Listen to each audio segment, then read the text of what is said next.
Hey, what's going on guys? Assad here, and in this tutorial I'm gonna talking about the Math.sign method, or you can say function because it's always used that kind of way.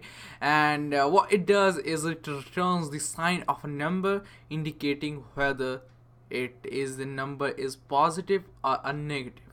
So the thing that if we it have if it's positive, it's gonna give you 1.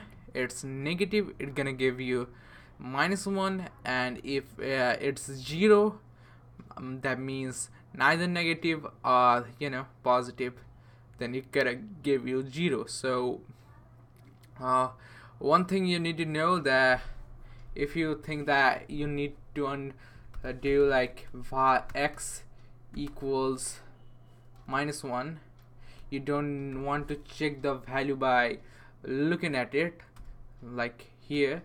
So what you need to do is log it on a console inside that and pass the function Math.sign.